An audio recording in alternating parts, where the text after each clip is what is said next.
I'm talking today about phenomenology. Now, today in my professional life, I spend a lot of time doing formal ontology, which is very closely related to a non-phenomenological kind of philosophy called the analytic philosophy, logical philosophy. For a long time in my life, I worked on phenomenology, and this is what this is about. And so it has a kind of, I won't say oldie worldy flavor, although it does go back 50 years, but it does deal with some of the reasons why my life progressed phenomenologically as it did. So it started with the very first philosophy book that I had in my hands in school, which was Wittgenstein's Tractatus. I was about to go to university to study mathematics. Wittgenstein's Tractatus convinced me that I should study mathematics and philosophy. And I did this in Oxford for 3 years. So I was at Jesus College, which is somewhere at the back there. I was there for 3 years as an undergraduate. And the one person who really influenced me was Michael Dummett, who is a specialist on Frege and on a view of analytic philosophy as rooted not just in Frege's ideas, but in the idea that studying language could be the key tool to unlock philosophical problems. And during my stay in Oxford, I had dreams of writing a PhD. My goal was to write a PhD on the aesthetics of mathematics. So the idea would be that mathematical theorems or chess games or musical works can have aesthetic properties. I did end up writing a PhD thesis, but it was about something quite different. And my change came about by accident. Roman Ingarden was the key, and this book changed my plans. All right, then I moved to the University of Manchester, which is where I lived, and which was the only place in England at that time where you could study phenomenology.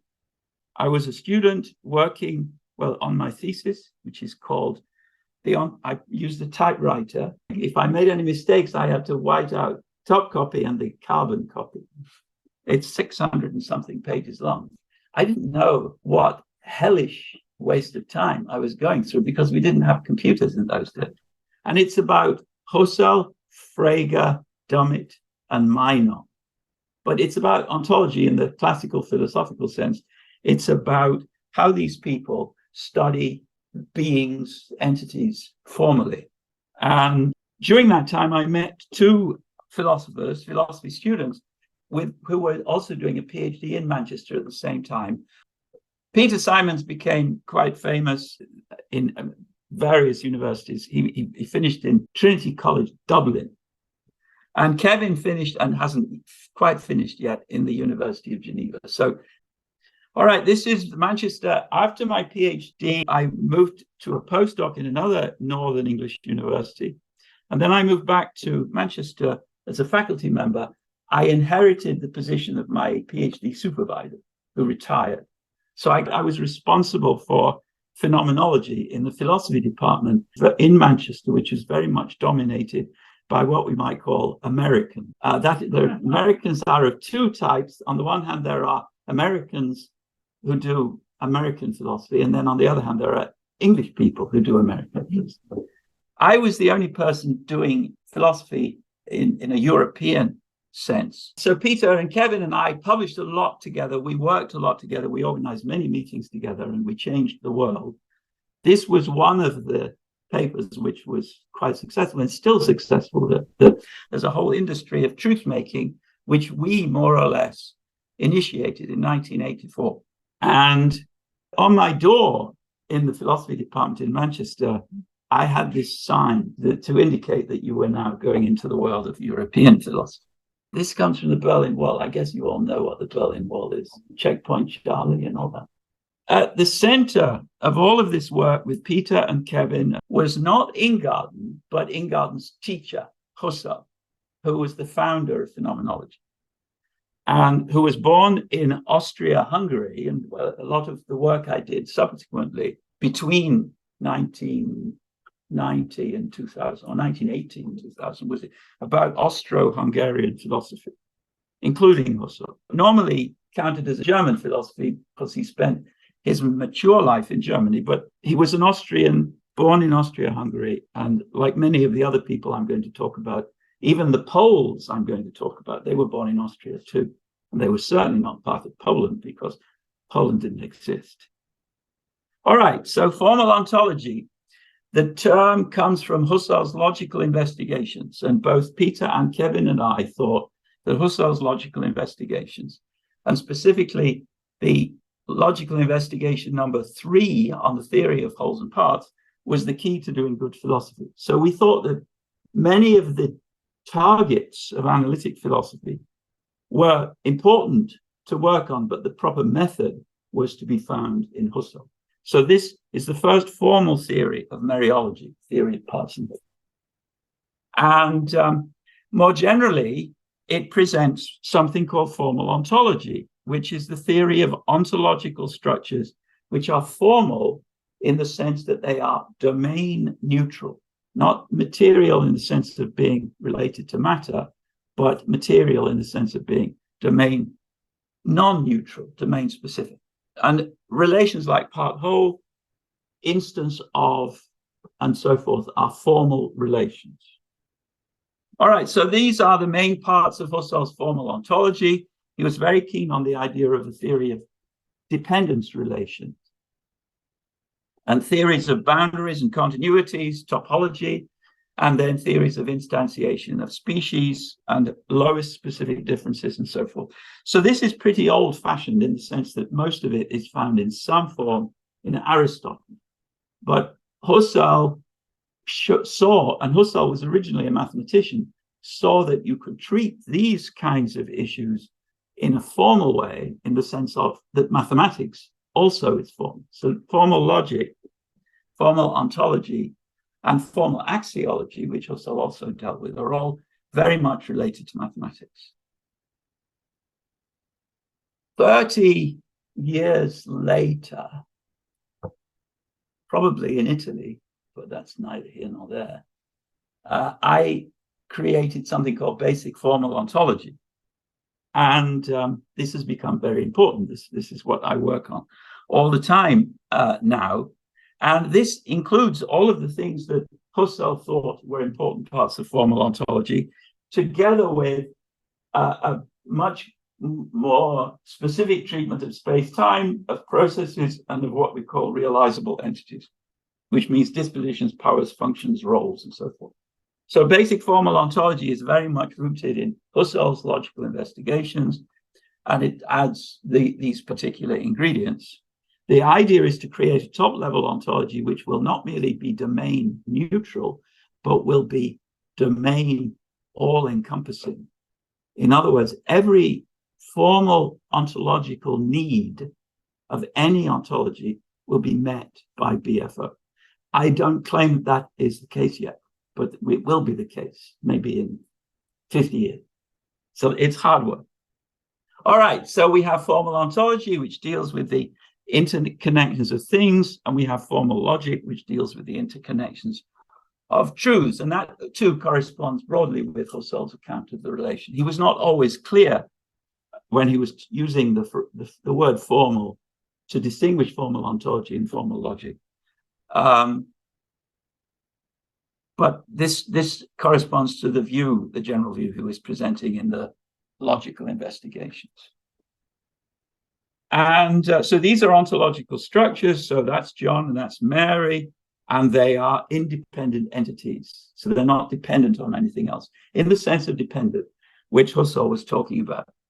But they are in love with each other. And so there is a relational quality of love, which is symmetric, which is one-sidedly dependent on John and one-sidedly dependent on Mary. And we represent that in this way.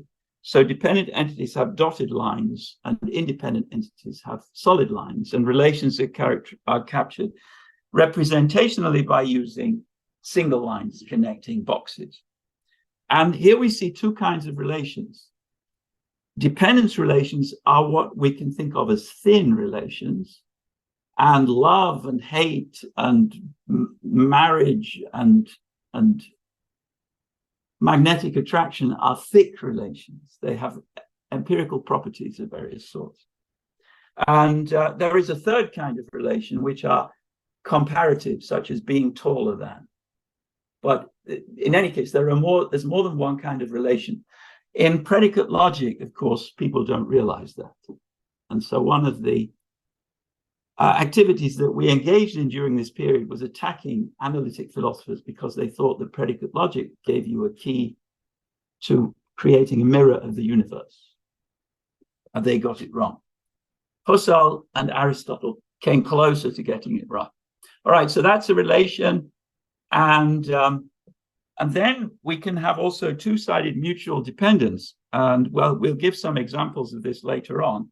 But you can see how these kinds of diagrams can grow to deal with more complicated entities. Maybe this is the marriage bond between John and Mary, and then Mary has a claim on John, and John has an obligation to Mary, that kind of thing.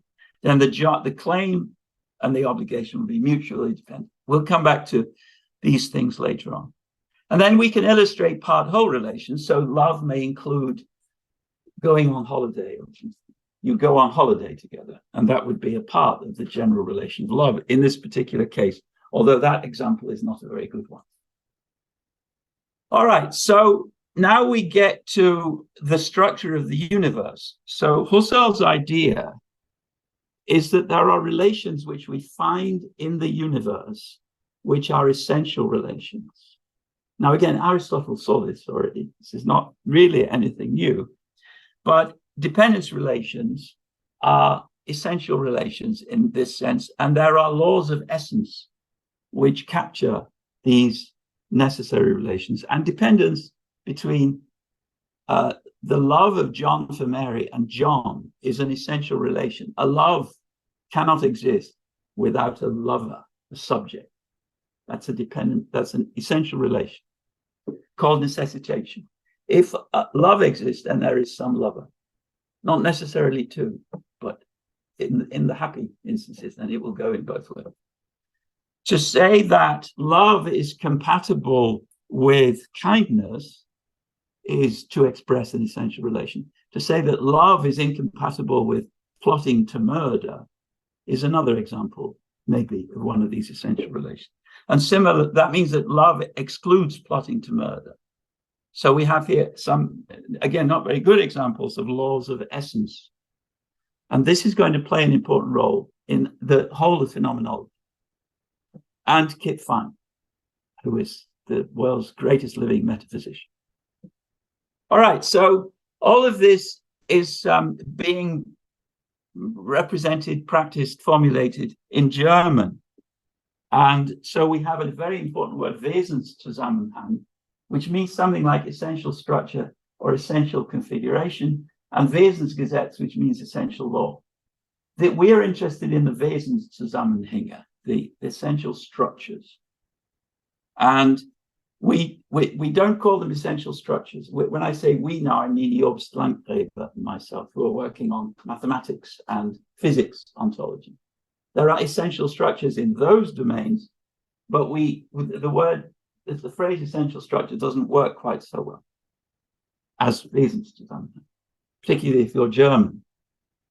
All right, now, so we have formal ontological relations like dependence, and we also have formal ontological categories, which correspond to material ontological categories or domain-specific categories, such as rabbit or mammal or cell, but they're all formal. And these are the main examples mentioned by Husserl: object, state of affairs, and so on. And you can put these together in law-governed ways. For instance, you can create object aggregates, or you can create states of affairs by taking an object and the property. You say the property of this object, or this object has this property, that is a state of affairs. So now, formal ontology is like formal logic. Once we've grasped a formal structure in one instance, we have grasped it for every instance. That's why logic is so powerful. That's why mathematics is so powerful. Formal ontology is similarly powerful. That's why BFO is so powerful. And we ain't seen nothing yet. All right, now compare, it says the applicant, and this is a phrase from Husserl: if the relevant formal ontology has been worked out, then all deductive theoretical work in the building up of all actual theories of the same form has been done. So I've said that, and we've said that, and we've said that, and now we come to definitions. Now, Aristotle had an idea of definitions, and we have to remember that all sciences, including the science of definitions, are perfect to the extent that Aristotle treated of them. So here, Bonaventure is just explicating what Aristotle would have said. If we want a definition, we want to explicate the meanings of terms. And we succeed when the intellect can use the definition to grasp, comprehend what a thing is. In other words, what type of thing a thing is. But definitions are constructed by using more universal terms. So a cat is an object, which is a mammal, which is, which meows, I don't know. A human is a substance, which is an animal and is rational. We always go to a higher level to make a definition. This was the rule for making definitions in terms of including genus plus the specific difference, which makes the term you're defining refer to those things which fall under the species term rather than the genus term. So what makes a human different from an animal is that the human has a specific difference in being rational, according to Aristotle, in some places. In other places, he has a different story. So, but definitions are constructed by using more universal terms, and these are defined by still more universal terms until we come to the highest and most universal. And we can't define those because we're already at the top.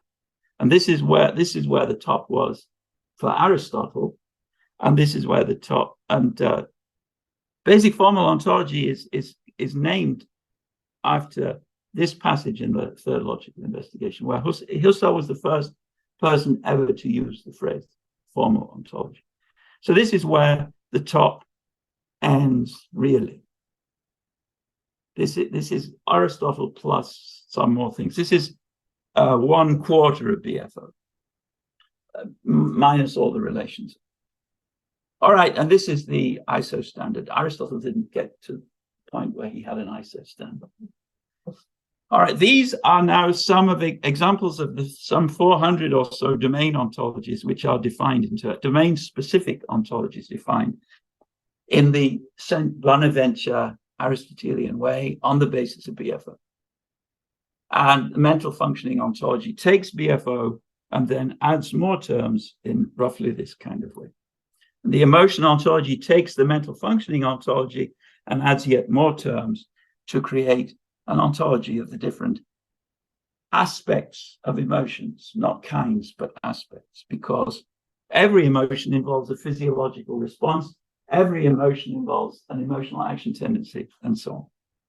And these are some examples of these aspects of emotions in the emotion ontology. So muscles becoming tense or feeling weak and sweating and so on. All right, now, so we've had this. All of this was happening in Germany, to some degree in Austria, as we will see later, some degree even in Poland during the 1900s to 1930, but already much earlier, parallel things were going on in Austria. And I wrote a book about some of these things in the realm of economics. And there are quite close relations between Austrian philosophy on the one hand and Austrian economics, partly because some of them lived in the same building or had cousins who were married to each other. All right, no, the cousins were not married to each other. All right, so Karl Menger was the founder of a school called the Austrian School of Economics, which still exists today. There are still whole sections of economics departments, for instance, in New York University, which are devoted to this school. It's meant to be a counter to the Keynesian classical or neoclassical schools of economics. And the original versions of Austrian economics were about laws of essence or Wesensgesetze in the realm of economics. And this is an example.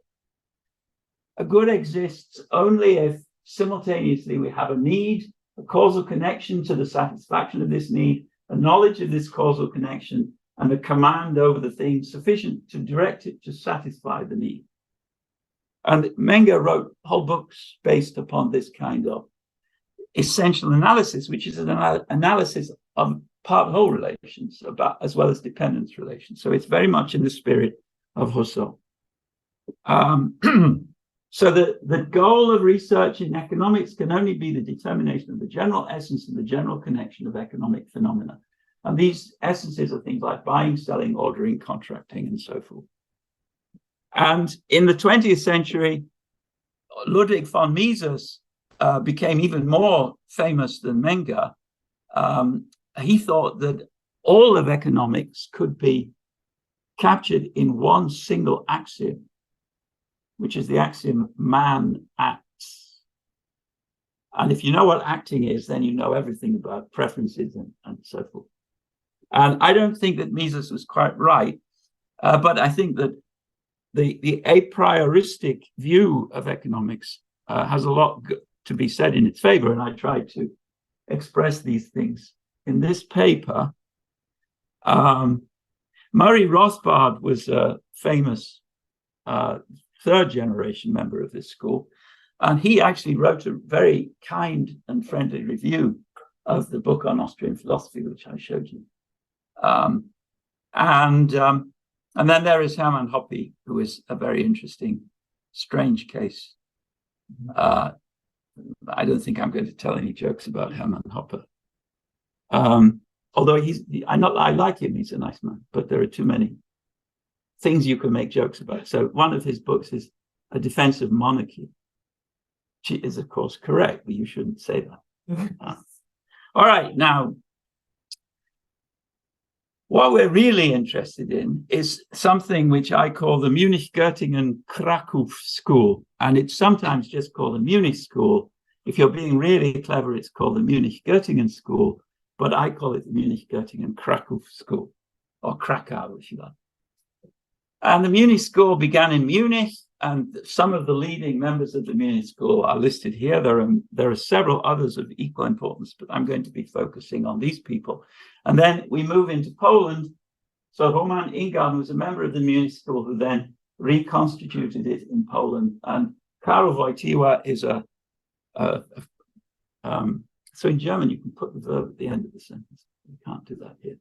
Karol Wojtyła was a friend of Roman Ingarden and also a philosopher, also very closely connected to Max Scheler, who's another member of the Munich school. But we'll come back to him in a minute. All right, so they extended Husserl's formal ontology to create material ontologies, just like all of these people are doing BFO.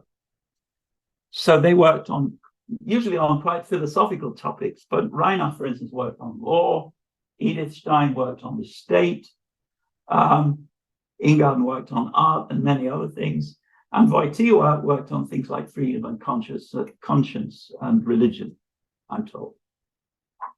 All right, so, and Husserl hated it. So he said it was picture book phenomenology. This is not real philosophy. Who cares about whether it's real philosophy? And nowadays, it's being shown to be quite practically important. This is so he was a real admirer of Reinach, for instance, but he didn't like the Munich idea that you can take a discipline and then subject it to essential analysis. So this is the Göttingen school, or the four important bits of it. Ingarden was in Göttingen, Edith Stein was in Göttingen, serving as the slave of Husserl, and Reinach. It makes him look a lot older, but he never became a lot older. And then Krakow, we have this gentleman, and two of these people became saints. Now, that's amazing. You have a rather small school of philosophy, and two of its members became saints. And anyway, we'll come back to that. So these were very close friends. Ingarden and Edith Stein were very close friends. There were other female members of the Munich School. I'm not going to talk about them because there isn't time, but on many occasions during the rest of these slides, and there are only about 300 of them, I'm going to use him. And many of the slides were put together some years ago when we could say him. And many of the people I'm citing also said him. But in many cases, I mean her or him. So forgive me for the him, the repetitious use of the word him in what follows. All right, so this is Edith Stein, otherwise known as Saint Theresia Benedicta a Croce. She merited the recognition of her sainthood because of what she did in Auschwitz, because she was a Jew. She had a rather bad time because she was female. This was a time when females were not taken seriously in universities, but she was brilliant and she wrote major parts of some of Husserl's major works. So she was his, not slave is a bit unfair, but he never made her his assistant in the way he would have made a male his assistant. And so there is a book called Walls Are Crumbling, which is about 7 modern Jewish philosophical thinkers who have turned to the Catholic faith. Now, in order to become a saint, you have to become Catholic. That's taken for granted. We're going to be talking about 4 of these. And I own a copy of this book, but I couldn't find it in time to work out what he says about Husserl. But I do remember what he says about Reinach. And I'm not sure if it's true. This picture was available on the web. It's a picture of Husserl, I think on his deathbed. So Good Friday, what a wonderful day, were some of Husserl's last words. Yes, Christ has forgiven us everything. Now, I'm not sure that that's true. I think that Österreicher exaggerates. And you can make up for yourself, make up your own mind. So this man was described by Husserl as the phenomenologist because he was a very good teacher who knew Husserl's ideas probably better than Husserl himself. And so people like Edith Stein and Ingarden became phenomenologists because of Reinach's fantastic teaching capability. And he was a nice man and part of a nice family. But then he was called up to be a member of the German army in the First World War. So he died at the age of 34. He published 1 major book before he died and several very important essays. We've managed to collect other writings and publish them. We'll see what I did in that regard in a minute. In this book, Walls Are Crumbling, Österreicher describes, so his sister became a nun. When Reinach died in the trenches, he'd been communicating with his sister with letters, and these letters survive, about faith and Christianity and so on. Reinach never became a Catholic through a proper process of conversion, but he was certainly a Christian. He was certainly not a Jew. He was born a Jew. And so his sister became a nun. And you have to be a Catholic to become a nun. And she was, I don't know the technical terms here, but she was admitted into the convent by the abbess with the following words. The abbess knew Adolf. Today we shall receive unto our number someone who, even according to the flesh, is a sister of our Lord. Now, this is like comparing Reinach to God. And maybe it happened, I don't know, but Österreicher says that it. Now, Reinach was a proponent of phenomenological realism, and Reinach has been taken more seriously in the French and Italian-speaking world than in the English-speaking world, but we're catching up. And this is a book of Reinach's papers about phenomenological realism. Now, you have to realize that to be an ontologist in the sense of the Munich School, or in the sense of BFO, you have to be a realist. That is to say, you have to believe you're describing the world. and representing the essences or universals or kinds in the world. And so the Munich phenomenologists were all realists.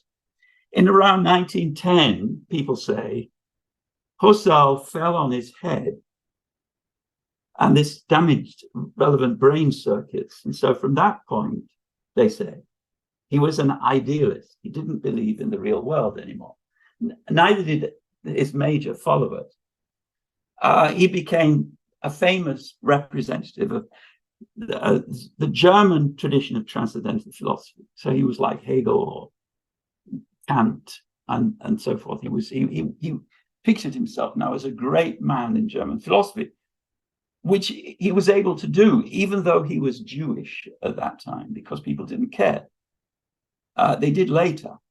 And so he really was treated as a great German philosopher by the German philosophers of the time, and by the Munich realist philosophers at the time, but they argued with each other. And so there was a kind of interchange, a dialectic between the realists, particularly Ingarden, who wrote several major works on this topic, and Husserl, who tried to fight back.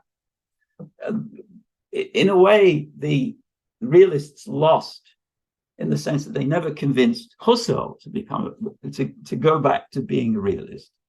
But they won in the sense that they created a lot of very good ontology, which we will talk about in a minute. Reinach's principal, in the sense of most well-recognized contribution, was to invent or formulate for the first time in an extended way the theory of speech acts. So normally people think of that theory as having been invented by Austin and Searle. The first hints at a theory along these lines can be found much earlier. In Thomas Reid, for instance, there are several passages which describe what later became speech acts. But Reinach has a whole monograph devoted to the topic. And it's a monograph which is about what he calls the a priori foundations of the civil law. The a priori foundations of the civil law are to be found in something like an analysis of the act of promising. And the act of promising is the principal example in many of the papers in the Austin-Searle tradition about speech acts. And so I, along with a German colleague of mine, a brilliant man who also died much too young, edited the complete text critical edition of Reinach's works. It's 848 pages, and it's the most honest thing I ever did in my life. So it really is a very, very scholarly piece of work. We have a whole volume just to show all the changes, including misprints in different editions and so forth, because that's what a scholarly edition has to do. And if you don't do that, someone else will have to do it later. So I spent some years devoting my life to Reinach. I was one of the few people who were attempting to show to the world that Reinach had interesting things to say, and that the whole tradition of analytic philosophy should be viewed in a new light. So I asked ChatGPT about this, whether we were successful. Is there a contemporary reception of Reinach's philosophy? And so I asked this question twice. This is the first answer, at least twice. Some notable philosophers who have engaged with Reinach's ontology of social entities include John Searle. And then it says Searle has been a prominent advocate for Reinach's ontology of social entities. Now, I've talked to Searle on multiple occasions. If I even come close to mentioning the name Reinach, he gets angry. He hates the idea that Reinach would even exist, because that his wife also used to get angry. That would diminish the greatness of Searle. I like Searle, I think he's fantastic, but this is a blatant lie. Similarly, Raimo Tuonela, who also works on social ontology, he says, has also been influenced by Reinach's ontology of social entities. That's just not true. Then it says, Barry Smith, well, this is in bigger type here. Barry Smith has been a critic of Reinach's ontology of social entities. That's disgustingly not true. And then it says something rather bland about Kevin. So Kevin has also engaged with Reinach. That's true. But it's weak. Typically, ChatGPT is weak when it says something which is true, which isn't always the case. And then I asked it again. And so it says, again, it gives the absurd thesis about Husserl. Husserl was a very strong admirer of Reinach. I don't think he was heavily influenced by Reinach. He was an admirer of Reinach because Reinach was heavily influenced by him. Scheler knew about Reinach. They were both members of the Munich school, and I think this is just about true. So we've dealt with. Charles Taylor has no idea who Reinach is, and Rudolf Carnap has absolutely no idea of Reinach and wouldn't care. And so, and then I try again. Now he mentions Ingarden, which is good, but he mentions Dagfinn Follesdal, who was quite an important analytic philosopher who wrote a piece about Husserl early on. But he never knew anything about Reinach. This is just typical ChatGPT lying. And then we asked it for a fourth time, and it gave this list. I mean, including Emmanuel Levinas. And I don't even know who Giorgio Agamben is, but he sounds French. I mean, French in the sense of bad French philosophy, not French in the sense of not being Italian. And somebody called Jacques. And so this is a real mystery. Most of the people on this list didn't know who Reinach was. Most of them would have hated the idea of Reinach's philosophy. So why does ChatGPT think that all, 17 of these people have engaged with Reinach's ontology of social entities? Well, I think the problem is Kevin. Kevin wrote a piece on, Searle, Derrida, and the ends of phenomenology, attacking many of the names on this list. And ChatGPT has this piece in its training material. And so it just, Reinach, Derrida, same page. So that means Derrida must have influenced Reinach or something. And all right, now, Reinach was very clever, and he knew how to read philosophy. And he read Hume's treatise, and he realized that there was a mistake being made, and still being made today on part of people who are fans of Hume's philosophy. The one person who doesn't make this mistake is George Davy, who I believe is now no longer alive, but he was a Scottish philosopher. Hume was Scottish, but he was also interested in Husserl and Reinach. And he wrote this piece in which he explained that even Hume distinguished between the analytic and the materially necessary. So in Reinach's terms, the relations between red and orange and red and yellow. So red and orange are more closely resembling each other than red and yellow. That is a material necessity. It's not the formal necessity, so it's not analytic. It's a material necessity. Most people will tell you that there are no material necessities in Hume's philosophy. But Reinach found passages in which Hume appeals to material necessities, particularly passages where he's talking about sense data. So if you're interested, you can look at this piece by Davy. And that's Kant. That's Kant from a different angle.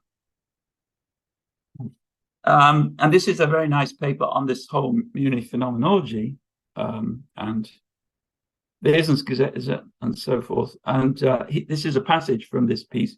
So this man, Fréchette, who is French, but in a good way, he has a very nice account of the essential structures, the work of the Munich phenomenologists, and he points out that Kit Fine has rediscovered some of the theses relating to essential structures and modality, which were worked out by the Munich phenomenologists 100 years earlier. All right, so just so that we all have the same terminology, to say that something is analytic means that it's a truth of logic or of mathematics. and it's a tautology. It doesn't add anything to what you said. Synthetic is a truth with content, which means it's not reducible to any logical truth. A priori is a matter of knowledge. To say that something is a priori is to say that it's known independently of experience. And to say that it's a posteriori is to say that it's known by experience and had to be known by experience. You couldn't know it by logic. And Hume is commonly held to believe that everything a priori is also analytic. And the Munich philosophers like me and like many other people hold that there are synthetic a priori truths. And the example of red is closer to orange than it is to yellow is an example of one such truth, and we'll see many more before we're done. And law is full of such truths. So for Kant, however, the synthetic a priori truths, Kant recognized synthetic a priori truths. He thought Hume made a mistake by not recognizing them. And commonly, people do hold that Hume made that mistake. Even Hume probably thought he made that mistake, although he didn't think it was a mistake. But he didn't make it. That's what he didn't know. So Kant thought that the only a priori synthetic truths are truths of Euclidean geometry and Newtonian physics. That's about it. Causality, space, and time. For the Munich picture book philosophers, however, there are synthetic a priori truths everywhere, in every aspect of reality. And so this is just a few examples, just to start with, and then this is more. And we'll see many more. These are just the first set. All of these were dealt with by the Munich phenomenologists one way or another. There's even an a priori theory of chemistry that was worked out by one of the female members of the Munich school. All right, now so I've said Reinach is important primarily for his theory of speech acts, but I think he's even more important for a concomitant discovery which changes our whole view of the history of philosophy, I believe. And it's a view about how entities exist in time. So for Plato, everything which exists is unchanging. We can only have knowledge about unchanging truths about the heavens, for instance, the geometry of the stars, because of course they never change. Anything on Earth, we can only have beliefs about. These beliefs will be guesses because things are changing on the Earth, so we can't really know about them. We can only know about the ideal entities, such as numbers, values, and so forth.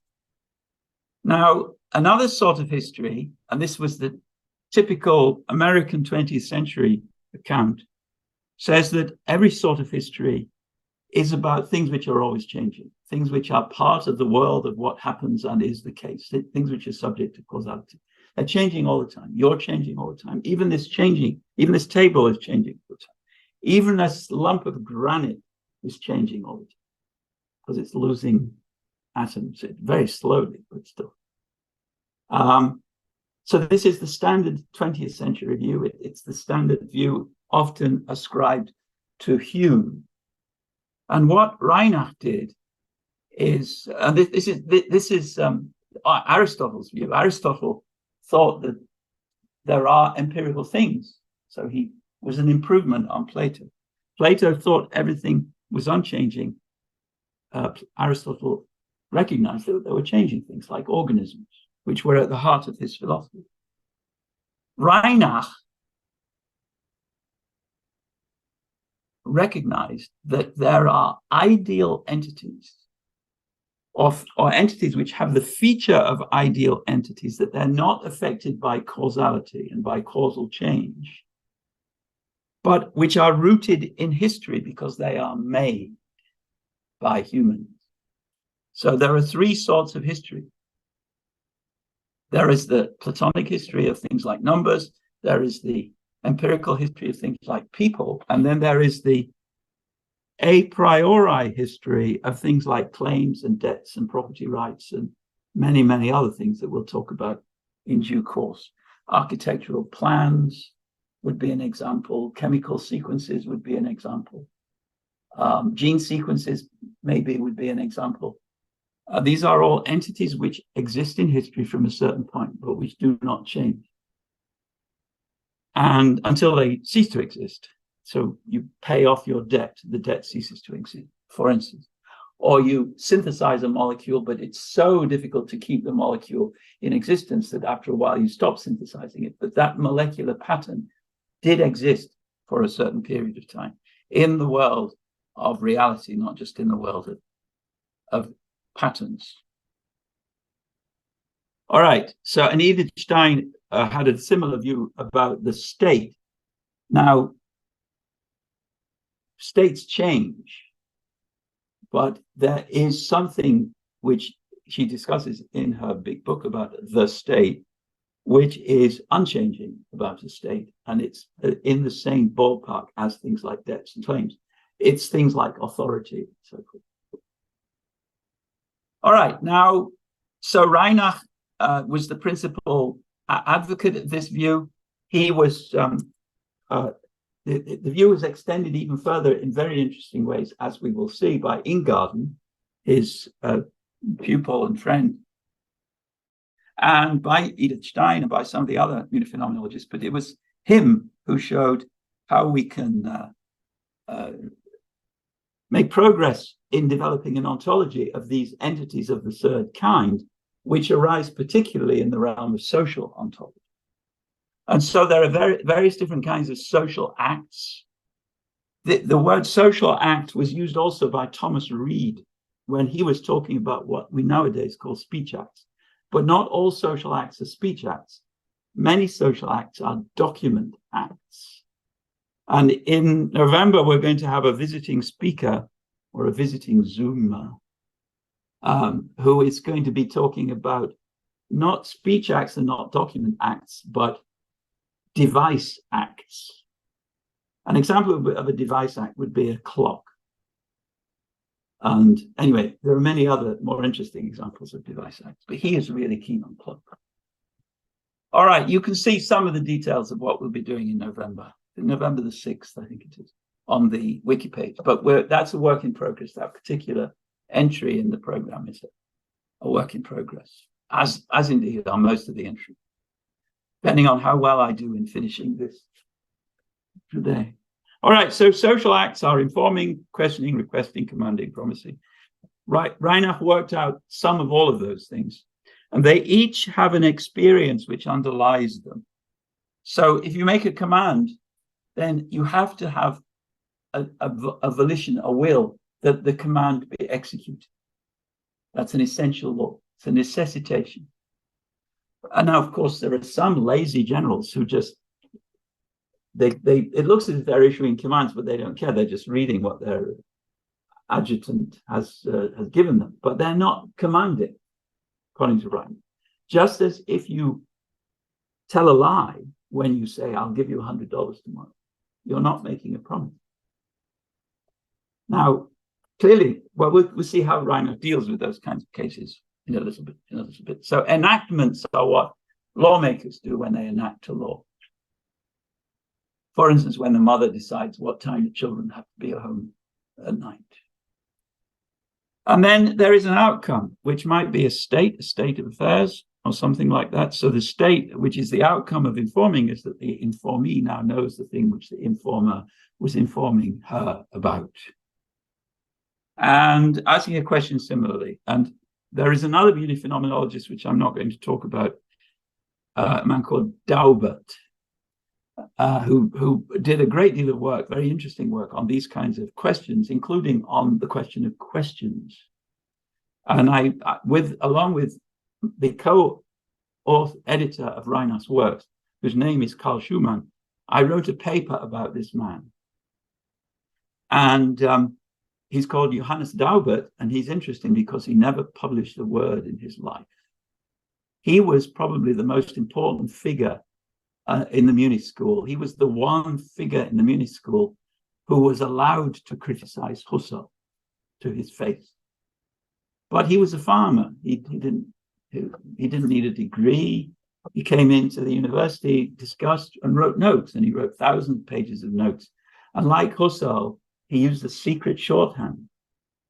And my colleague, now unfortunately not here, was the first person to decipher the secret shorthand. And so we were able to publish some of his unpublished shorthand notes, and a lot of them were about questions. So we published a paper about questions based on Daubert. And at that point, there was practically nothing published about Daubert. Nobody knew the name. How do you spell it? D-A-U-B-E-R-T. So we start the paper by saying, as is well known, Johannes Daubert has, I can't remember exactly how it goes on. So, all right, this is Ingarden. He's aged about 36 here. And so he's part of the Munich school, along with Scheler, who we will meet a little bit later, and Reinach. And along with the early Husserl, who was himself engaged in just the same sort of work, but at the formal level rather than at the domain-specific level. This is the old Bodleian Library in Oxford. And in 1971, this is the old, I wasn't in there. I was in the new Bodleian Library, which is much more boring. But by accident, I found a copy of this book. And it changed my life. I opened it and I saw tables of different kinds of modes of being. And then also tables of how these different kinds of modes of being represent themselves in the past or the present or the future, or in speculation, hypothesis, fiction, and so forth. And until that point, I had wanted to, as I said, I wanted to write a PhD on the aesthetics of mathematics. I already knew the name Ingarden, and I knew that he was known for his writings on aesthetics, which is why I picked up the book. But when I saw what he was doing with ontology, which was for him more important than aesthetics, he wrote about ontology primarily in Polish, which was a kind of hurdle. So I immediately saw that I was going to write a PhD on ontology. And I spent the rest of my life working on ontology. This was even more important than Wittgenstein's Tractatus. This is the most important book in my life. And we'll see where it comes from in a minute. Since Ingarden never wrote a book called Time and Modes of Being in any language. All right, what he did was write a book called Controversy over the Existence of the World, which was published as part of Ingarden's contribution to the Polish war effort. He was a bit late, but still. So he'd written everything before then in German, because that's the language of science. It was then, anyway. And so that was the language of phenomenology. He was studying in Göttingen and collaborating with phenomenologists, most of whom were German. So it was published in 2 volumes, the second of which in some versions has 2 parts, so 3 volumes. And then at a later stage, he wrote a 3rd volume, so 1, 2, 1, 2, 2, and then 3. And the 3rd volume was published in German in 1974. The whole first 2 volumes were published in English only recently. However, I can read German, so I knew the German edition of this big book already quite well. And above all, I knew about Ingarden's book on the literary work of art very well. So that was probably the 3rd most important book in my philosophical career. It's an amazing book because it's not technical, but it contains a whole amount of new information about what literature involves. And it's information which is new, but information which you can't help but realize as being true. In other words, it's not surprising, but it's not boring either. And you see, it's an investigation on the borderlines of ontology, logic, and theory of language. So his job here was an ontological job. He realized this ontological job by writing about literature, and I will explain how that works in a minute. And then in another book, which again was published only recently in English, but this one was published first in 1931 in German, and the other one too was published in 1931. There are many other writings of Ingarden. These are just the important ones for our purposes. Most of them were published, first of all, in German. So this is the big book, volume 1, Controversy over the Existence of the World. And in this book, he distinguishes 4 kinds of dependence. Now, he's coming from the logical investigations where relations of dependence are very important, but he's looking at relations, varieties of relations of dependence. So one variety is the dependence of a fictional character on its author. And then everything about the fictional character is determined by the author. Without the author, there would be no fictional character. And there is no truth about the fictional character which was not determined by the author. That's called heteronymous dependence, or just heteronomy. Derivation is a matter of coming into existence. So a baby is dependent on a mother and a father too for coming into existence, but not for continued existence. And then an entity is dependent on another entity in the non-self-sufficient sense if the one entity needs to coexist in a single whole with the second entity. An example of this would be color and extension. You can't have color without having some extended thing or extended space. And then just plain vanilla dependence is depending on another entity in order to remain in existence. So John's love for Mary goes out of existence if John dies. So John's love for Mary is dependent in this plain vanilla sense, because it depends on remaining in existence upon John. So this is the same story, but with examples. So derived entities are entities which are dependent on something for beginning to exist. There's only one really good example of a non-derived entity, and that's God. Everything else had to come from somewhere else. Except whatever happened just before the Big Bang. I don't know. But I'm sure there was something else just before the Big Bang. And so even what was there just before the Big Bang was derived from something prior. And then non-self-sufficient would be a color, and self-sufficient would be an apple or a person or a planet.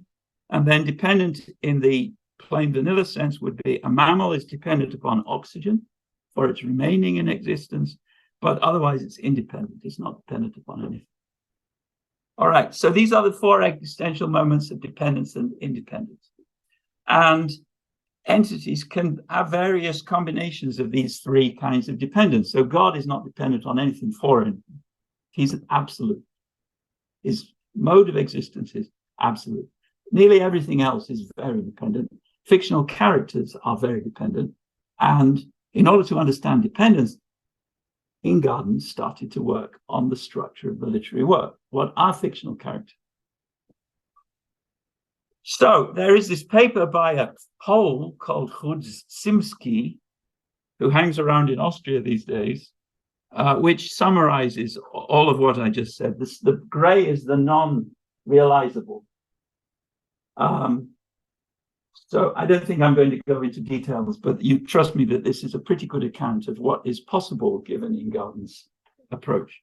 And this is only one part of the approach. That's why he needs such a big book with 4 parts, because he wants to solve the problem of the existence of the world. He wants to show Husserl, who died before it was finished, that realism was correct. And this diagram here yields 8 possible modes of being. And so the real world has to be one of these 8, because these are the only options. And God is the first one, A1. And we can look at the others in a minute. So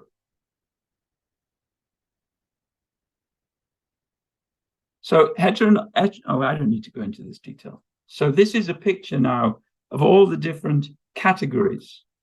There are ideal entities which are not actual. They can't move, they can't think, they can't do anything. There's one absolute being, which is God, which is actual. And God is original and autonomous.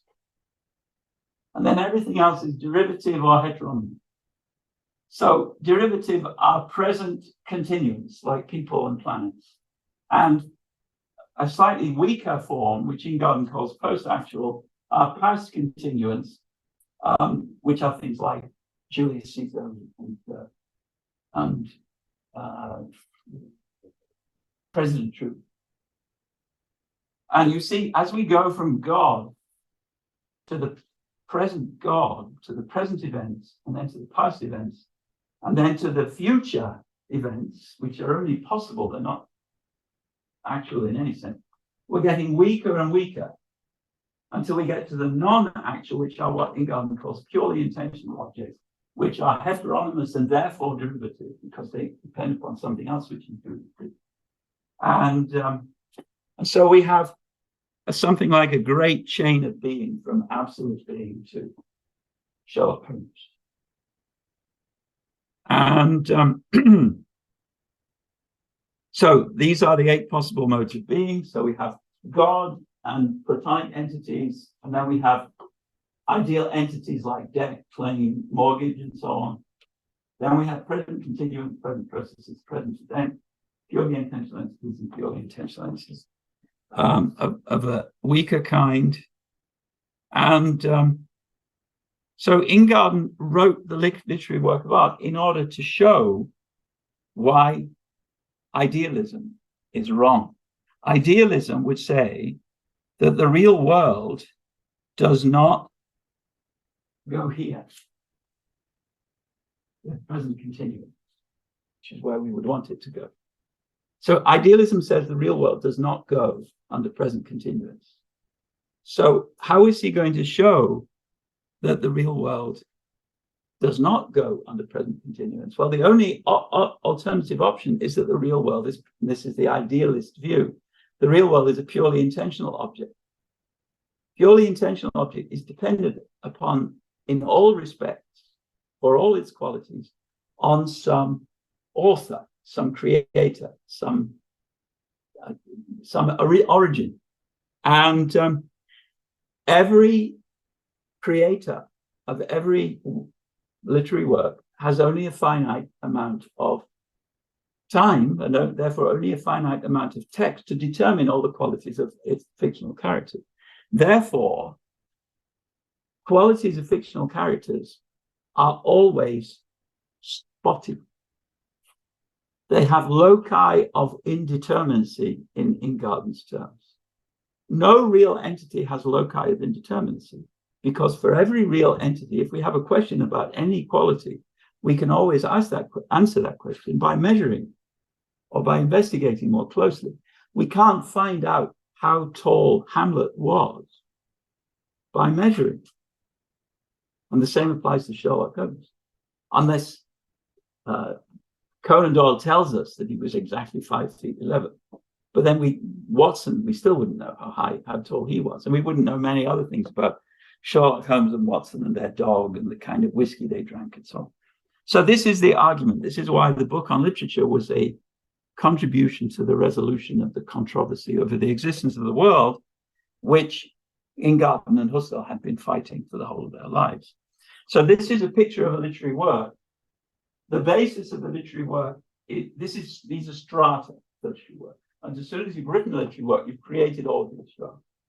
So you have word sound, because when you read a novel or a poem, you hear the words, even if you don't hear them with your ears, you hear them with your mind. And you probably hear Shakespeare wrong, because Shakespeare's plays were written at a time when English people spoke a combination dialect of Yorkshire and Danish, which doesn't sound at all like English, but still, we hear sound when we read Shakespeare. When people perform Shakespeare, they typically perform it in a non-Yorkshire Danish dialect.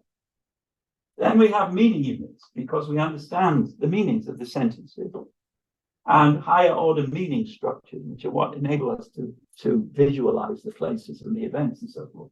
Then we have what he calls schematized aspects, including quasi-sensory aspects, which are things like the color of Juliet's hair and so on, which are spotty. Then we have the objects, events, and states of affairs in the world, which all of these strata support. So Juliet and Hamlet and Romeo and so on, and Sherlock Holmes are all here, as is Baker Street and Florence and Moscow. So Moscow is not present in War and Peace. It's not about Moscow, it's about a Moscow here. And it would still be about Moscow here if there was no Moscow in Russia. All right, and then we have at the very top, and these are not necessary, value qualities, metaphysical qualities, and other features of a literary work which exist from a certain point in time if you're dealing with a work which has a certain value. All right, now, if you look at a musical work, you only have two strata. If you're lucky, you only have two strata. Typically, you only have one, namely the bangs and whistles, which make up the musical work. But sometimes you have value qualities. But it's a great musical work. But you don't have any of the rest. And if it's an opera, then you have even more of it. And Ingarden deals with 4 different kinds of works of art in this book. So an architectural work is not identical to the building because the architectural work can be spoiled, changed, destroyed even, and the building remain the same. For instance, if you build a sequence of really ugly towers around the work and put Mickey Mouse pictures on the top of the towers, then you've spoiled the architectural work, but the work itself hasn't changed. So that's Ingarden. So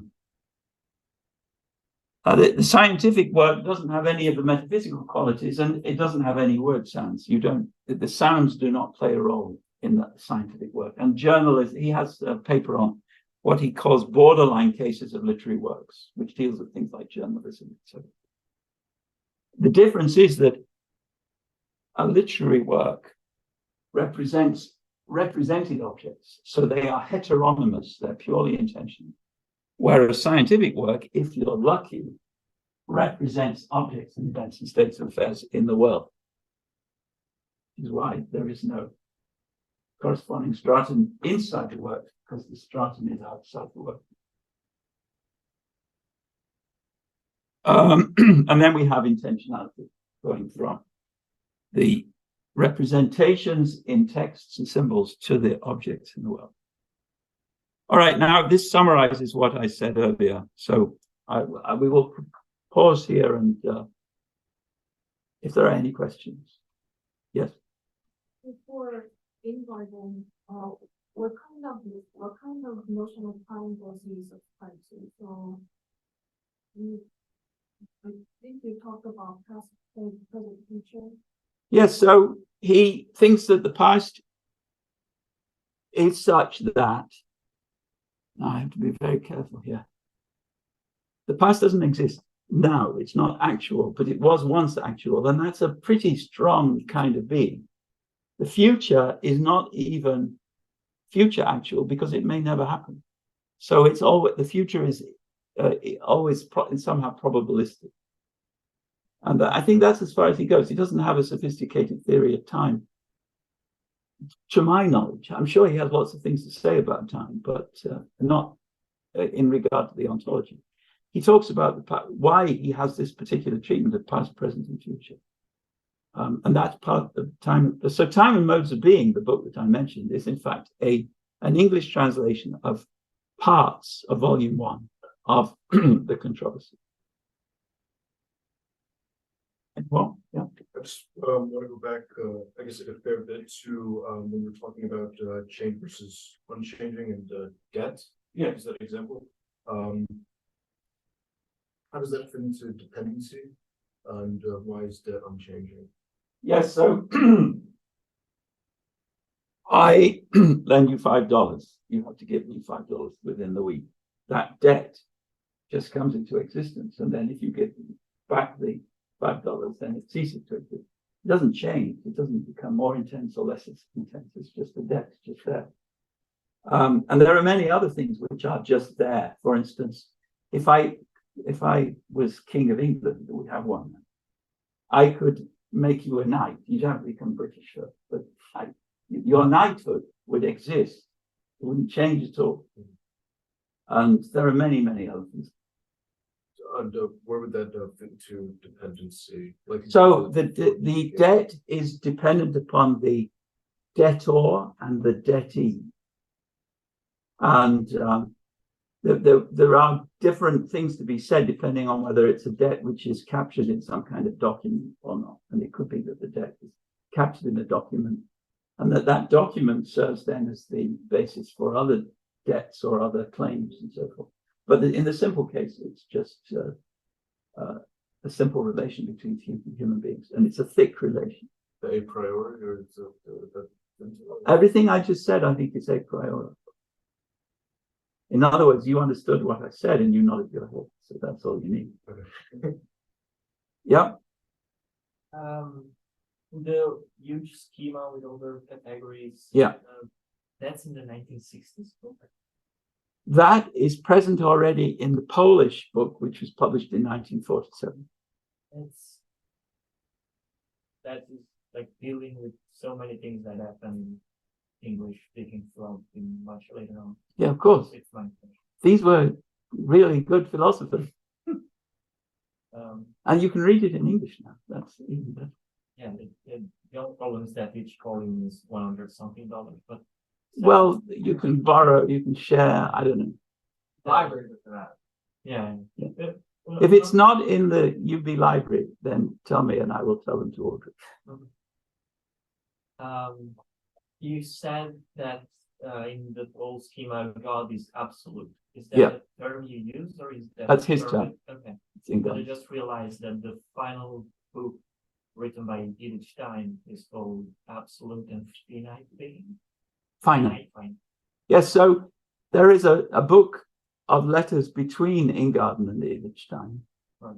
And so they were communicating with each other constantly. I think, I don't know when the communication stopped, but for a long time. And so they were, I'm sure, exchanging ideas about philosophy as well. But I wouldn't want to say who was the more creative of the two. I think I could say that Ingarden was the more formalistic, if you want. He liked lists and things. I like lists. I like pictures.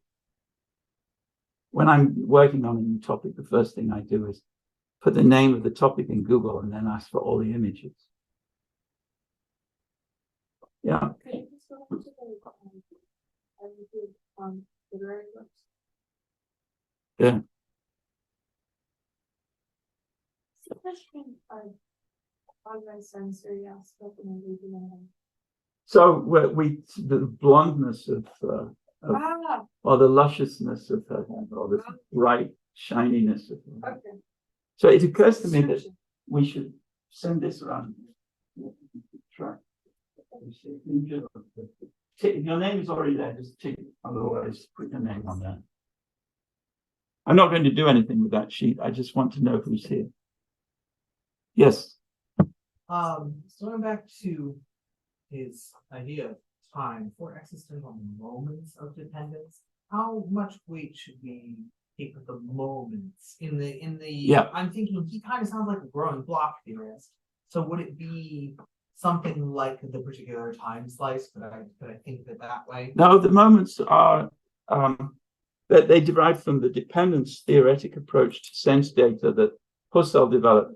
Here he took this from Stumpf, who was earlier, who specialized in tone psychology, the psychology of music, basically. Oh.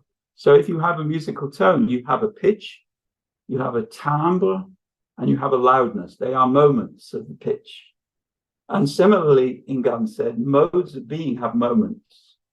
And you have to have one or other of these. You have to have one of each moment, but the moments might be high or low, or past or present, and so on. And so he worked out the moments of being, and then had a way of combining the moments to create modes of being. And then you could use that to solve the problem of idealism and realism. So Ingarden did not say that the strata of the literary work are dependent on the author. They are dependent for their origin on the author. But in order to be maintained in existence, they need readers. And a different population of readers will be responsible for maintaining the literary work in existence. And so literary works do indeed change. They're not like debts or dollars, or they change. And that's why I put this curve here. They could even die if no one reads them anymore, or if all copies are destroyed. But they still have some of the characteristics, so they don't change for causal reasons. They change because the readership has different tastes, reads new nuances which may or may not have been there on the part of the author, sees a political meaning that may or may not have been there on the part of the author. So Shakespeare's plays have already changed in a big way on the sound level, and they're trying to change them these days also on various political and avant-garde interpretation levels. So literary works are still examples of ideal entities of the third kind, but they change because they are dependent upon things like audiences, critics, editions, editors, and so forth. So under this theory, are literary works fully determined but underdetermined by the author, like the full determination from the audience engagement? Yeah, so that's a very good question. I don't. Ingarden was a fan of very realistic late 19th century novels, if that helps you. Yeah. In his proof, he says that conclusion, idealism is false. It could also just be saying idealism is fiction. Well, no, because if we go back to the scientific work, so a scientific work is meaning to be about the world. And the philosopher idealists who developed these theories did indeed believe that the world is just a fiction. They thought that it was a fact that the world is a fiction, where a fictional author doesn't hold that the world he's describing is a fact. It's, yeah. How determinist is somebody who translates a book?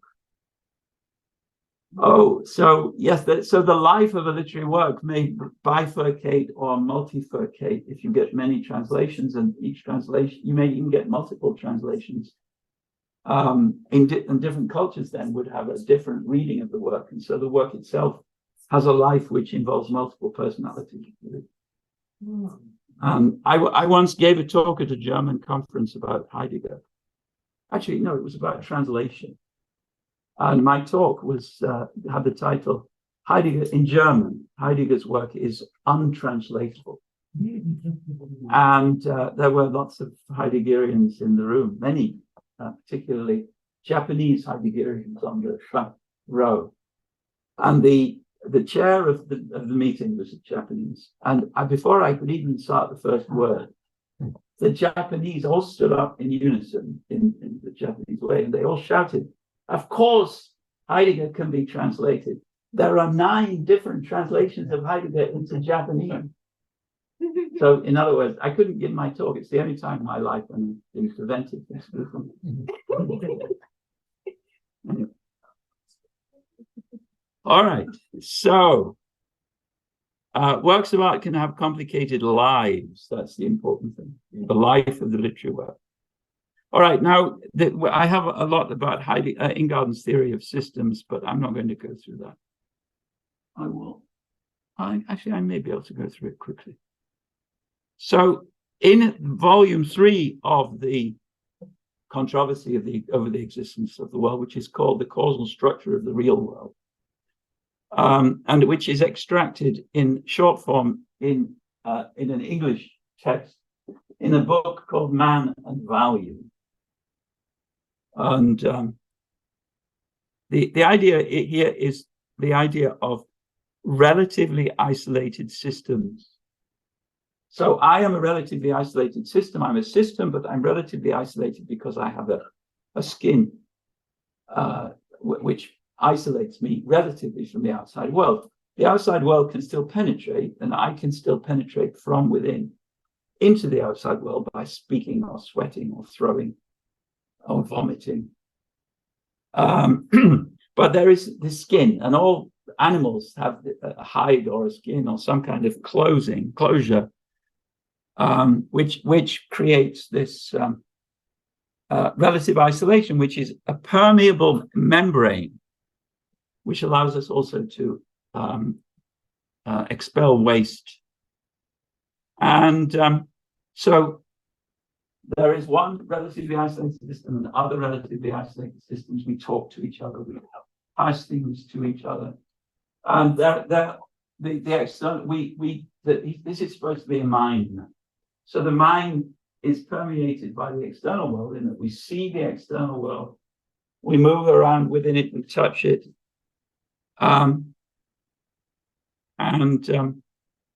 Anyway, if you're interested, there is this paper called Ingarden's Systems Theoretical Philosophical Anthropology. So you can have tribes which are relatively isolated systems, countries. And I have a whole talk and a whole video on this, which you can dig around and find. Probably, yeah. So the world consists of, and this is why I wanted to include this just briefly. So I have lots of blood cells in my body which are moving around independently. They are the only parts of my body which are not connected by means of some kind of tube or pipe to other parts of my body. So my lungs are connected to other things which are connected again to other things. But blood cells are not tied to anything else. But all those linkages are relatively tiny. In other words, they are tubes which fit into a large thing like the kidney or the heart, and allow transmission of fluids and gases. Rather like wires in the good old days allowed transmission of Morse code messages. So this is a picture of some of these tubes. And it's important that there's one rather interesting tube here connecting the mother to the placenta. And then there's something else which goes here, which it's not so relevant. It is relevant. It's what I'm talking about now. So there is a school of thought. It's not Irish. I think it's Dutch. It's in Europe anyway, which says that the embryo or the fetus is a part of the mother. And the argument is that it's connected and it's inside the mother. But if it's connected by means of a tube, then that doesn't mean that it's a part of the mother. I could be connected by means of wires to my headquarters. And the wires could be continuous. My job is to transmit Morse code messages to headquarters. That doesn't mean I'm a part of the person who's answering my Morse code messages. And similarly, the fact that there is a connection, which is going to be disconnected very beautifully and smoothly when the time comes, doesn't mean that the thing which it's connected to is a part of the connecting system. So this is one system. And in this paper called 16 Days, which is about the ontology of the embryology. So the sister discipline of gerontology. We argue that the embryo is, well, we don't need to argue this. In those days, it was obvious to everybody. Now it's obvious to everybody except these 4 or 5 Dutch and European ladies who work on the metaphysics of pregnancy. And their main thesis is that the embryo and the fetus, once it's become attached to the mother, is a part of the mother. And that's why the mother can abort the fetus anytime she likes, because it's a part of her. So it's like having your fingernails cut. Anyway, we argue that the embryo ceases, let me get this right, that the organism, which is the eventual baby, begins to exist at the latest 16 days after fertilization. And in it, we say that the embryo is, I say this is what my line, Barry is not responsible for this line. We say that the relation between the fetus and the mother is rather like the relationship between a tub of yogurt and a refrigerator. right? That's what we say. And so in all their papers, these metaphysicians of pregnancy, they quote that line. They don't quote the arguments, but they quote that line and they say, obviously Smith is wrong. Therefore, the baby is a part of the mother. But I say quite explicitly that you can be an object and still be connected by a pipe or a conduit or some kind of wire. And that's what happens with the baby, that it's connected by a conduit. And the actual surface area of the baby is much bigger than the thickness of the conduit. And the same applies to lungs and kidneys and livers and so forth. They are objects too. And they are part of the mother because they have the same genetics. They have the same source of food and oxygen and so forth as the mother. The baby doesn't have the same genetics as the mother. So that's one of many reasons why the baby is not a part of the mother. So the baby is a system which is inside another system, but not as part, and not as a subsystem, therefore, because a subsystem is always a part, but rather as an independent system which is connected by means of the tube here. So here endeth the first lesson. And now let me get back to the main track.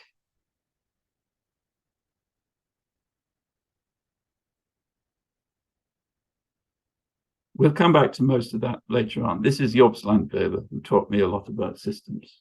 That's the book where we express this complicated theory of systems, complex systems. Now let's talk about Max Scheler. Max Scheler was a very interesting character. So he was the Catholic Nietzsche, they say. That was how he was described. In other words, he was very, what's the word? Conspicuous. He wasn't a dedicated follower of fashion. He was a creator of fashion. So during the First World War, he was the leading spokesman for the anti-British campaign because the British are just grocers. So we can't take them seriously. They have no spirit, no Geist. And so it's okay to beat them in a war. And he was a Catholic at various points in his life. But then he unconverted himself and then reconverted himself. And at some of the times when he was unconverted, he was also professor of Catholic theology in the University of Cologne. His sex life was very complicated. I can't remember the whole story, but the one story which I do remember is that on the morning of one of his marriages, he sent a telegram to another woman explaining that she was the only woman that he ever loved in his life, which is also not true. I mean that she was the only woman. Anyway, so there is a very nice biography by a man called Staude, S-T-A-U-D-E, on Scheler's life, which I recommend. And but his philosophy it's all over the place. He hasn't been popular in the analytic world as much as he should have been, given the good stuff in Scheler, because there is a lot of embarrassing stuff in Scheler. And I'm going to try and communicate some of the good stuff. So, and I have Wojtyła in yellow here. That's because some of the good stuff is manifest in Wojtyła, who wrote his habilitation on Scheler. All right, now, Scheler's idea, one of Scheler's main ideas is his theory of feelings and emotions and values. Now, it's clear that feelings can be of positive or negative value. So pain is of negative value or negative valence, we can say. And a feeling of joy is positive value. But Scheler made a very elaborate technology of values and emotions out of these associations between certain kinds of feelings and certain kinds of values. He said the only way we can experience a value is via feeling. So we don't have intellectual knowledge of values. We have, let's say, value instances. We know when there is a value there if we have a corresponding feeling about what we see or hear. And so if you see somebody torturing a helpless infant and you don't feel badness, then that's because you are value blind. And I think there's some truth in this, that some people are value blind. Pathology is a kind of value blindness. Psychopathology. I mean, the psychopath is somebody who is value blind with regard to social values of various sorts. All right, so Scheler's idea is that the way we access values is through emotions. And that means that the way we access values is through emotions. And that means that we can categorize values by looking at the kinds of feelings that they incite. And so sensible feelings like itches and smells and so forth, they relate to rather short-lived values, which are easy to fix, easy to change. So if you have a toothache, then if you take an aspirin, then you may, if you're lucky, be able to change it. So there's a mechanical means to change these things. And this means that they are very low in the value hierarchy. Then we have what he calls vital feelings, which are vigor and strength and tired on the positive side, and tiredness and weakness. So you can see Nietzsche coming in here on the negative side.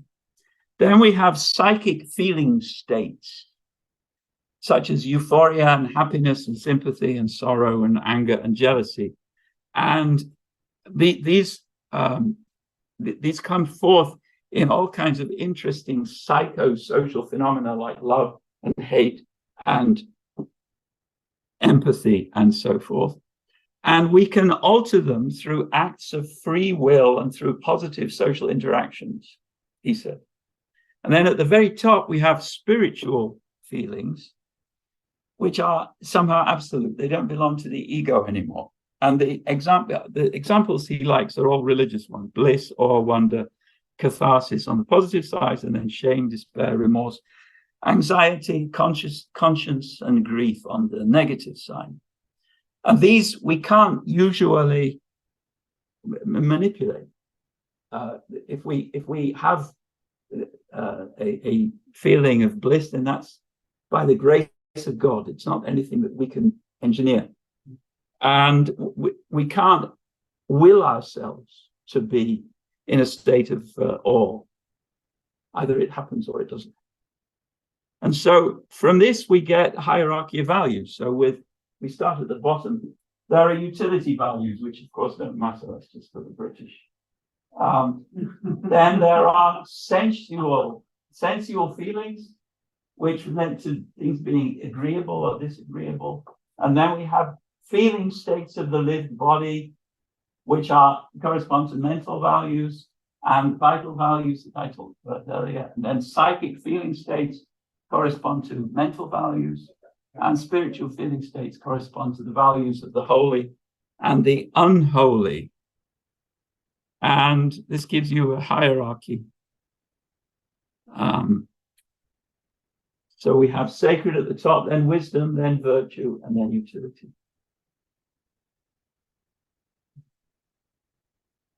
All right, so much for this. Is Scheler's big book, 600 pages or so. The idea is that formalism in ethics is the kind of ethics which can be captured in axioms like the categorical imperative of Kant, which Scheler hated. So he thought that that's much too formalistic, much too intellectualistic. Values have to do with, and therefore ethics have to do with feelings. The feelings are the basis of ethics. And the get out then is precisely that some people suffer from value blindness. So the usual argument against the view that feelings are the basis of ethics is that some people don't have the right ethical feelings. And there is a very nice, there's a very nice treatment of Fender's theory of the human will, which I've linked to the wiki page. So Fender was another member of the Munich School. In the book on AI, we have a section on Scheler's theory of the will, but since we wrote the book, I found this paper, and it is in fact a better account of the Munich understanding of will, and therefore also of emotions.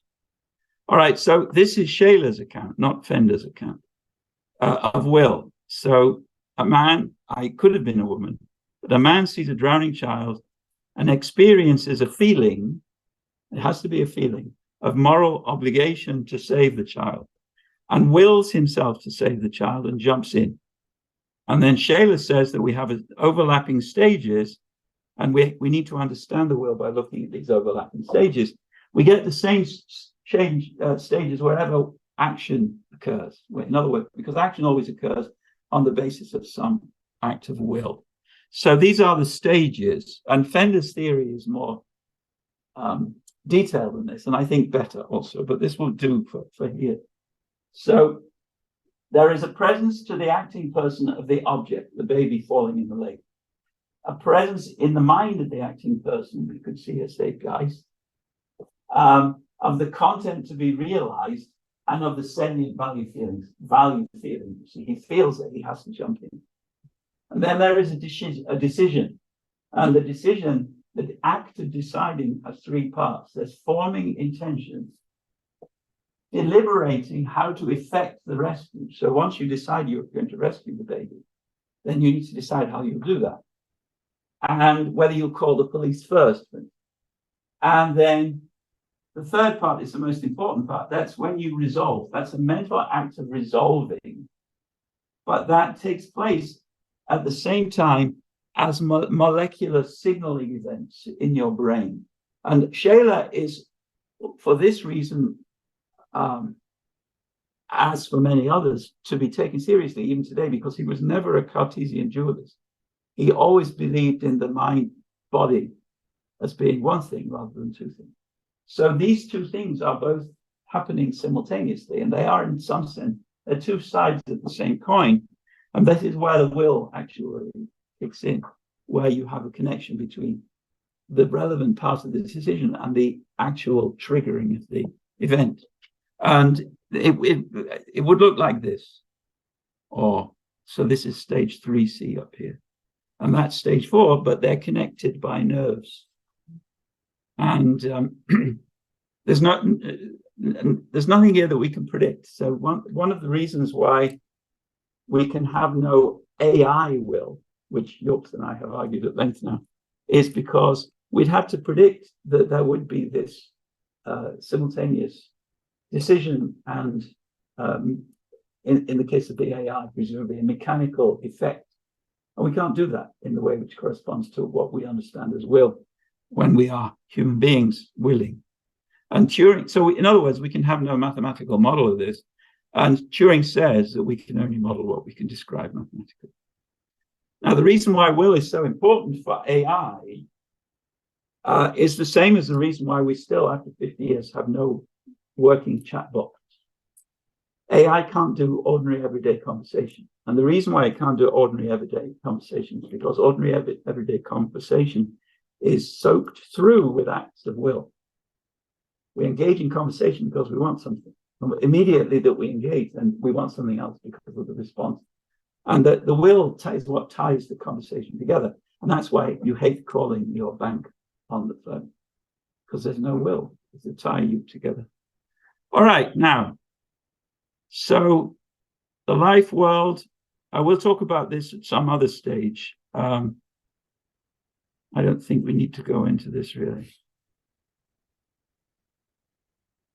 Yeah, so we'll do this one. So both Husserl and Scheler were, even though they were interested in the real world, even Husserl was interested in the real world in his early writings, were not really interested in physics or in chemistry or in the sciences of the real world. So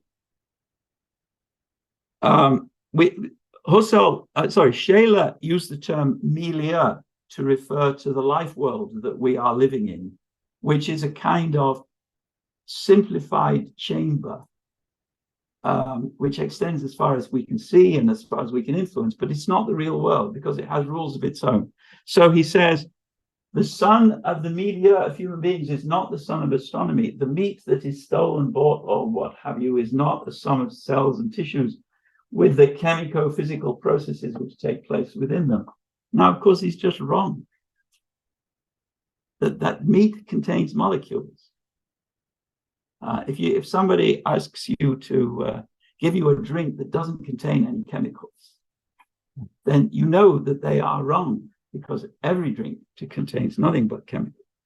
All right, so now this is another piece of history. So when I first arrived in Buffalo, the chair was a close friend of the previous chair, a man called Marvin Farber, who was one of the leading phenomenologists in the United States.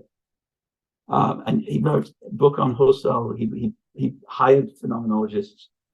And the man who started this Marvin Farber lectures, I think I was the only person who gave a Marvin lecture. He wanted me to talk about European philosophy, give lectures. So I agreed. And so we started with Brentano, who was the teacher of Husserl and responsible also for Polish philosophy and for Gestalt psychology and many other things. That's where we start. And the influence of Brentano on the Vienna Circle. And then Wittgenstein and the poets. I've forgotten what I had to say in that particular lecture, but I do have the tapes somewhere. And then Kafka and the philosophers. So I've written about Kafka and Brentano. Kafka attended lectures in philosophy and was known to philosophers. He was known to them, they were known to him, although they didn't know about his novels because they were written later. And then I have a chapter on Wojtyła. Kazimierz Twardowski was Brentano's leading light in Poland. And then we have Husserl, Heidegger, and the crisis of European sciences. I missed some out. So this is a shortened version of a longer list. Then there's a lecture on Ingarden. Then it begins to become even more controversial. From Jürgen Habermas to the Baader-Meinhof gang. And then the final lecture was called Derrida and the Suicide of Philosophical Reason. And the short form is Writing to Death. And so the reason why I bring this up is because during this period, I was actually working on the philosophy of Karol Wojtyła. And this fits because it draws exactly on the theory of the will of Scheler. So Wojtyła wrote a book. In Polish, the title is Person and Act. But an English translation was created, which is somewhat controversial because the translation involved parts which were not written by Wojtyła. They were written by the translator, who claimed in a very famous series of journalistic excitement events a few years ago that she was in love with Wojtyła. And there was something going on between the two of them, but I'm sure it was not anything. It could probably be called love, at least not in his direction. Anyway, so there is now a new version of this book. I don't know whether it's in English, but there is a new version well, actually, this looks as if it is in English. This is part of the English critical edition of the works of Karol Wojtyła, volume 1, in fact, so Person and Act.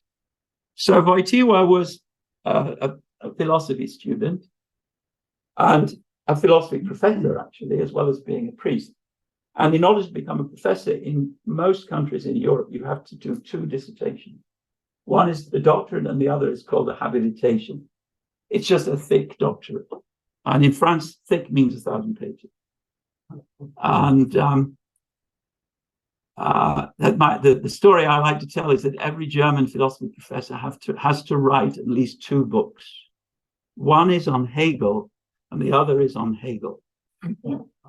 And well, Scheler was the main topic of Wojtyła was habilitation, but Aquinas is playing a role also because Wojtyła was a priest, and so philosophy for priests is Aquinas and commentaries on Aquinas. So it's a study of the human person. Now, Ingarden talked about strata of the literary work, and Ingarden and Wojtyła were friends. So I'm sure that there was some interaction between them. In the English translation of the acting person, the original one, I haven't read the new one, the word structure is used, but many of the passages suggest that stratum would be more appropriate, as we will see. So there are strata of the human person which are common to all persons and to all human action. And his book is about these strata. Jesus Christ is not mentioned anywhere in the book. Theology is not mentioned anywhere in the book. Truth is mentioned, and you know what he means when he talks about truth, but he's not talking about what he means. And so Reinach has an important distinction in his theory of speech acts. So there are two kinds of speech acts. One kind of speech act, there are two kinds of uses of language. One kind of use of language, you're just speaking. You're not trying to act in such a way that the person you're speaking to will be changed thereby. So if someone says, "What time is it?" You say 4 o'clock, then that's not really a speech act. So the difference has to do with what Reinach calls spontaneous doings of a person. So like kissing or kicking, or choosing and deciding. These are internal doings, and speech acts are both internal and external. They're internal because they involve you willing to act in a certain way, but they're external because you act by speaking, and that you're speaking to someone else. You want to change that other person.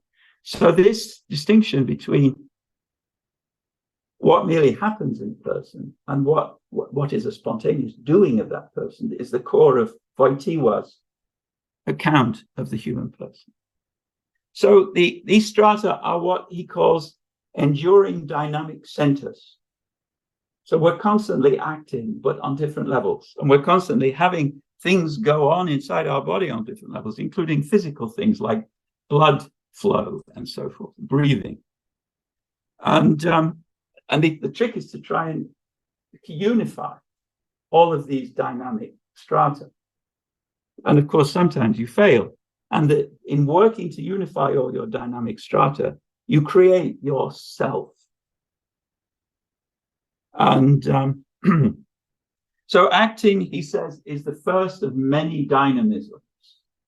It's conscious, but consciousness too is a dynamism. So already action involves another stratum, which is the conscious stratum. You could be conscious without acting, and when you act, you are conscious that you're acting, but the action belongs to a different dynamism from the consciousness. And then they both depend upon various bodily dynamisms. And then the question is, how do you unify all of these dynamisms? And these are 5. So when we act, we experience our action as a doing of which we are the agent, because it's we who are acting. We're causally responsible. We are aware that it reflects certain conscious processes called desires, typically. That sometimes it's a bearer of a moral value or disvalue. And then he says there's a drama of good and evil within ourselves, which is another kind of dynamism. And it reflects also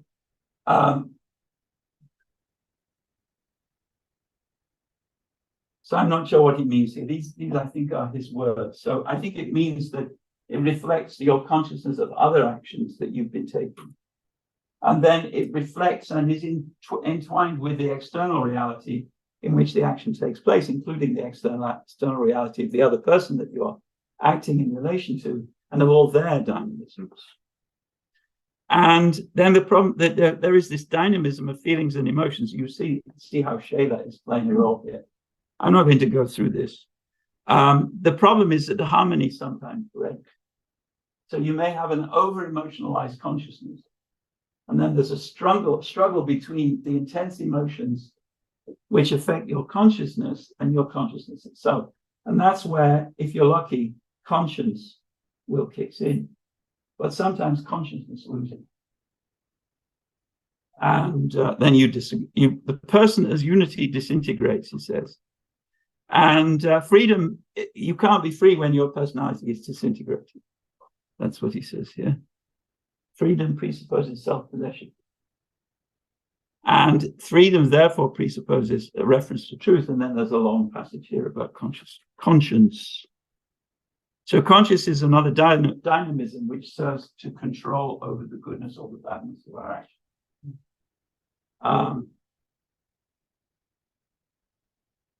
And now this, the one interesting aspect is that he thinks that this creates a solution to the mind-body problem.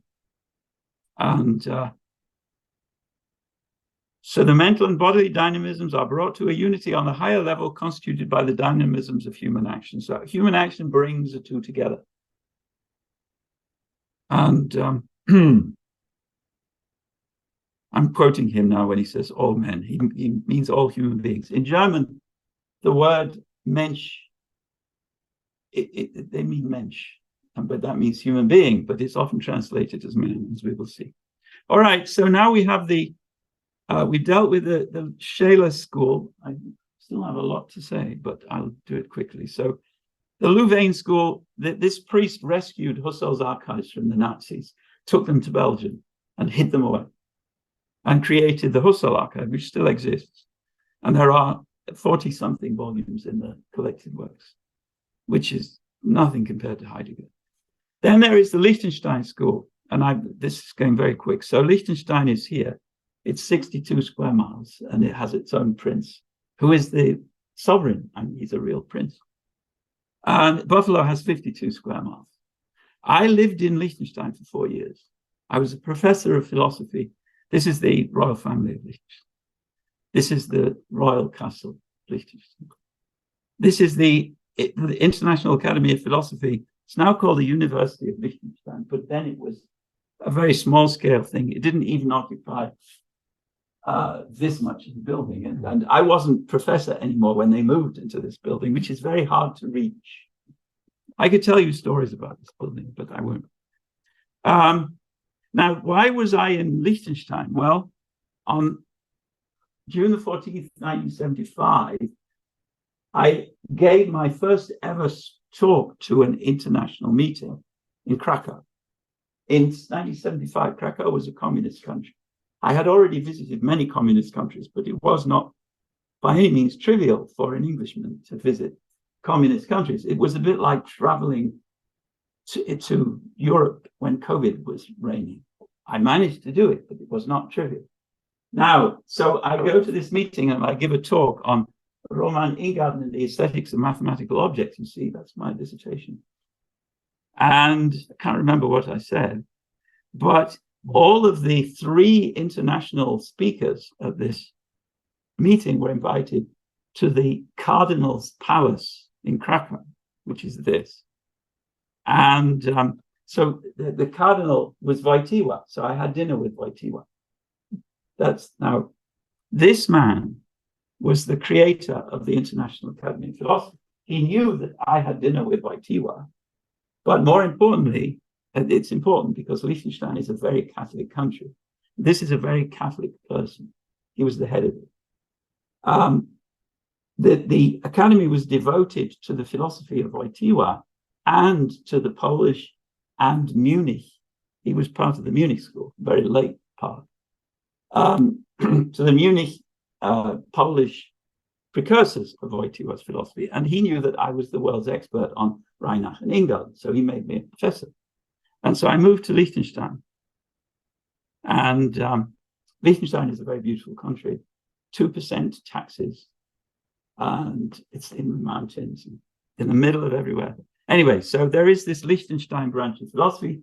Dietrich von Hildebrand was indeed a member of the original Munich school, and Seifert was his student. I'm not going to talk about Seifert's philosophy. You can read about it if you wish. I thought I would do another ChatGPT trick. So Seifert wrote a book on the philosophy of chess, which I think is his greatest work. It's quite short. And this is how it's described in his German wiki page. For some reason, he doesn't have an English wiki page. And the German wiki page is very long and very serious. So I think there's been a misprint somewhere, a misconnection.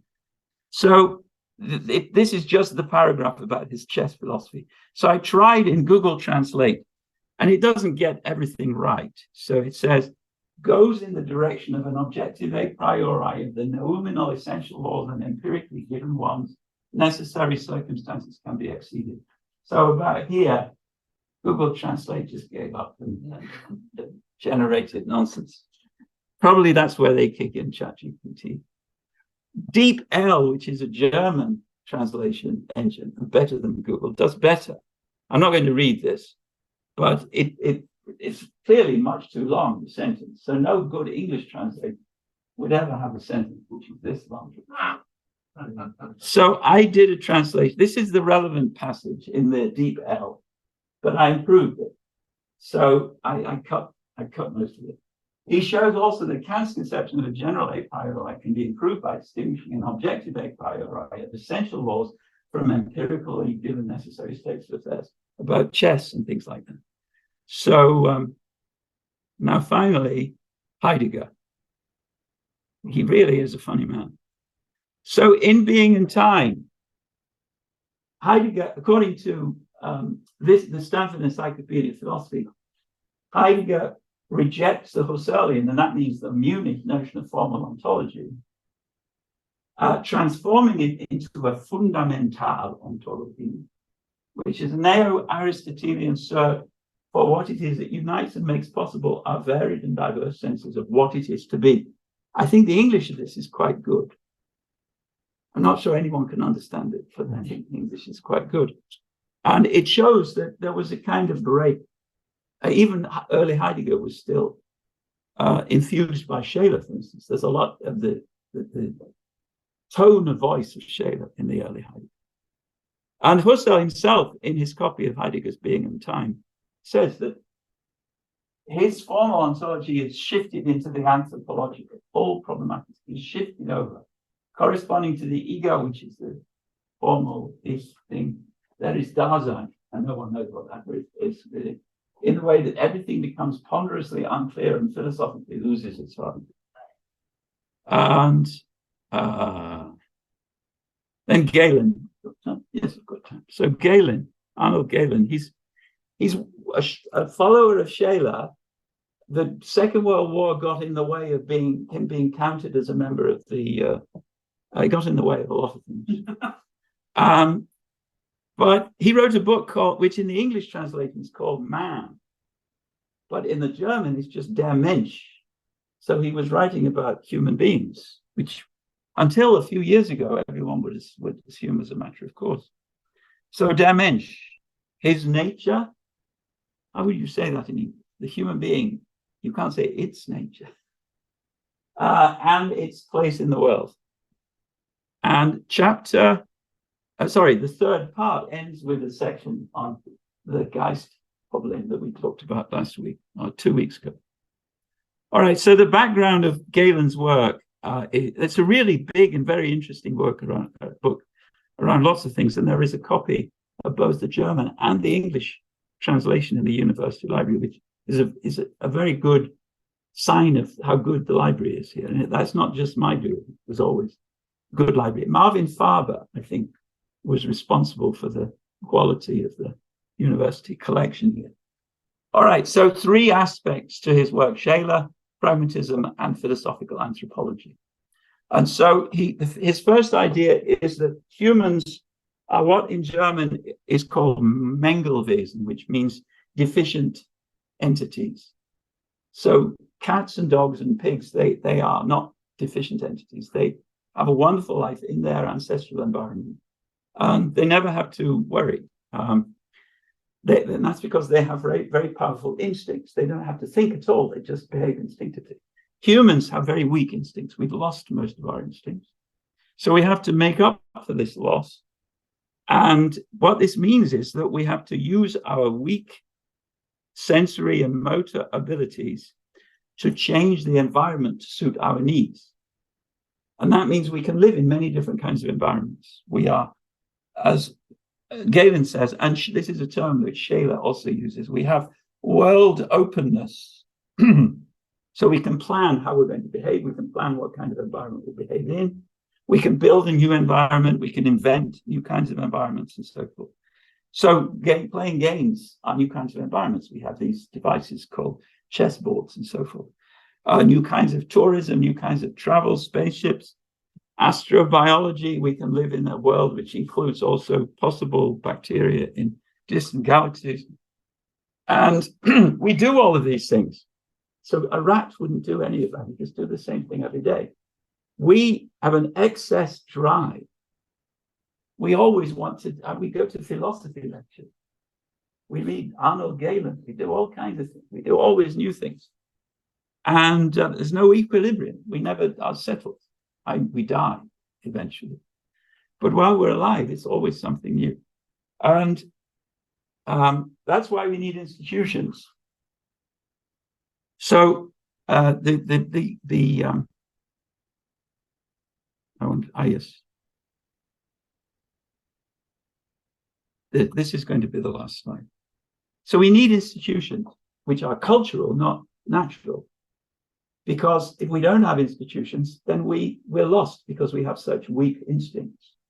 So we have institutions to create things like roads and electricity supply, and so all those services, maybe even tree services. But that means that we are by nature cultural beings. That is the deep thought. I mean, if you're teaching the course on nature and culture, that is the deep thought. And the part of Gehlen's argument for this thought is that we don't know of any human beings who did not have cultural attainments. The very earliest societies are precisely societies with institutions and buildings and so forth. And no matter how primitive we find them, they are still, these institutions or cultural attainments, they are still so fundamental that human existence would be unthinkable without them. All right, that's the end.